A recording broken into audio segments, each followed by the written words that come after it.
decía que esta carretera lleva a la primera ciudad de la Revolución Industrial.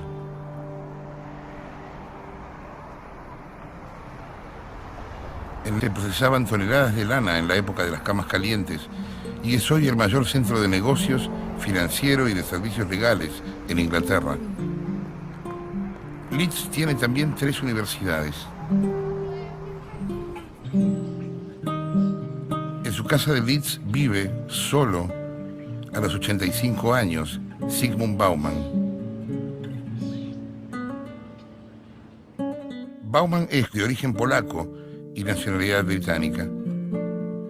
Acaba de recibir el premio Príncipe de Asturias y fue el creador del concepto de modernidad líquida. Miedo es el nombre que le damos a nuestra ignorancia, dice Bauman, el hombre que no tiene edad y piensa. ¿Alguna vez quiso salvar el mundo? I have no idea how to save the world. When I was a young person, it was a long time ago, half a century or more, the main question seemed to me to be, at that time, what is to be done? But today, the main question, in my view, is not what is to be done, because on that topic we can come together, discuss it, and come to some sort of a consensus. But the question, who is going to do it? It is a question of instrument of collective action, and that is what we are actually missing. It is the question that the old tools of action which we had don't work any longer properly, but the new ways of acting have not been yet invented and put in place. So the old doesn't work and the new has not been yet established. That's why I call our period the period of interregnum. Interregnum is an ancient Roman concept from Roman law, and interregnum was proclaimed until the next king is elected or appointed or takes power, whatever. All the laws are suspended.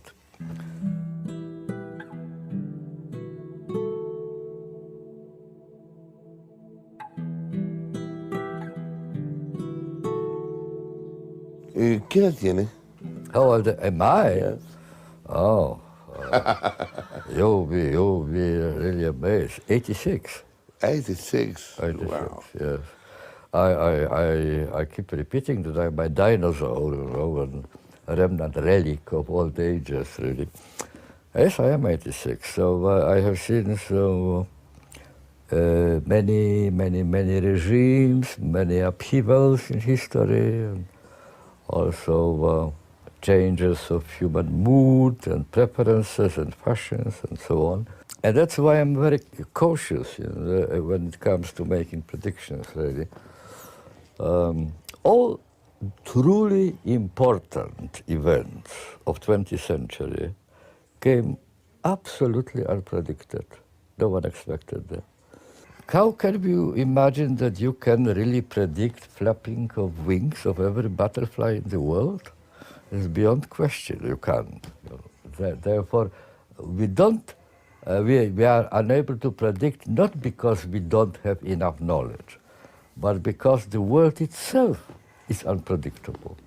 What we call the regularity is a byproduct or side effect of a lot of coincidences, contingencies, accidents, and so on.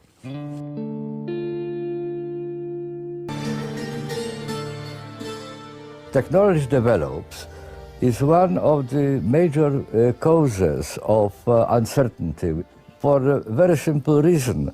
Hans Jonas, the great ethical philosopher of 20th century, put it this way, that technology in recent decades developed enormously in such a way that we humans, are for the first time in our history able not even to destroy the world.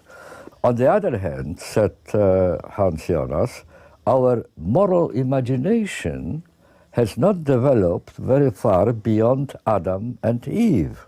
we are still at the same level.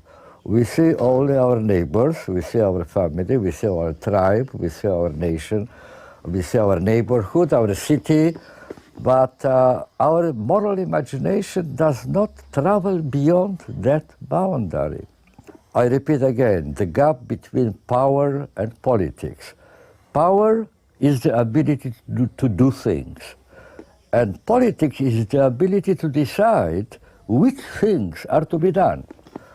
We don't have any tools to take globally binding decisions.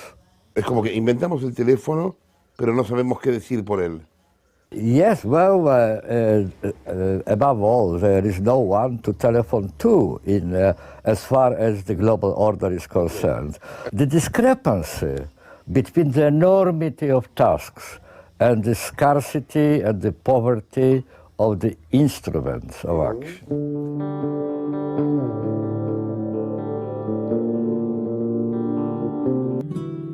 ¿Cree usted en Dios?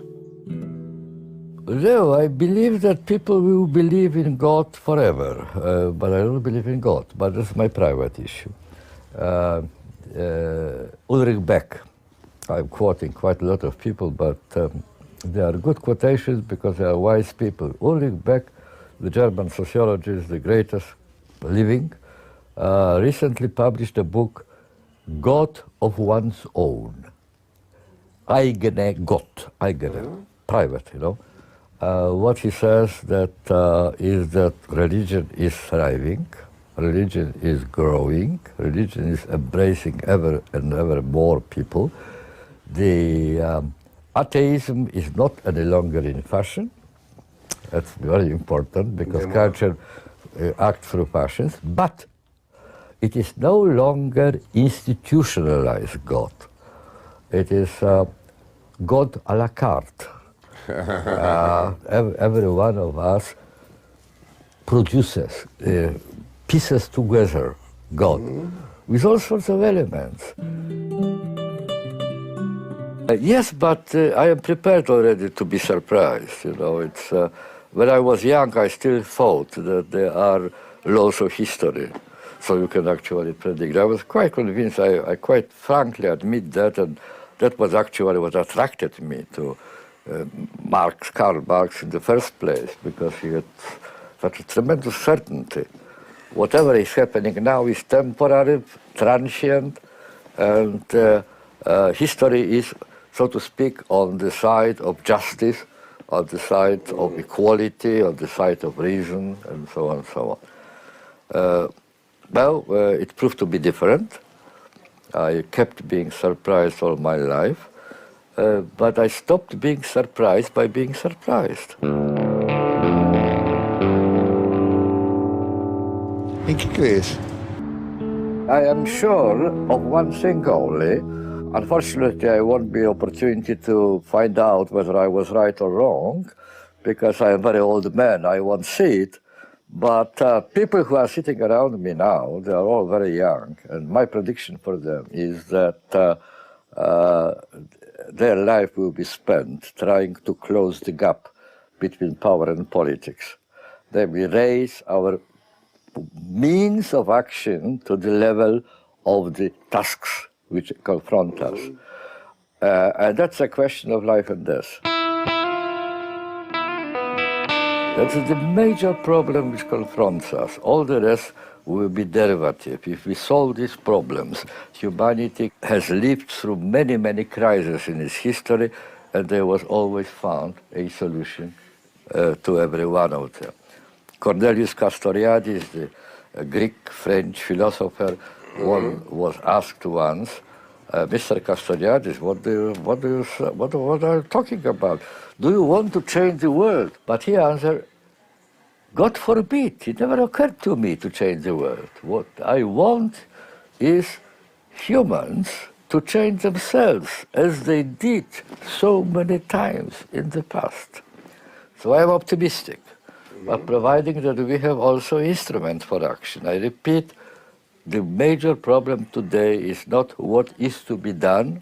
The problem is who is going to do it.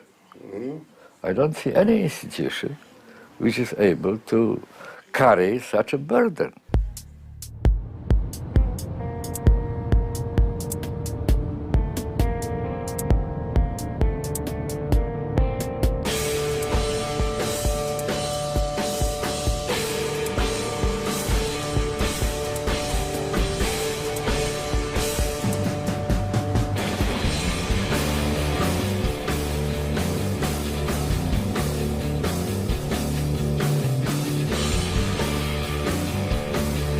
How can you imagine that you can really predict flapping of wings of every butterfly in the world?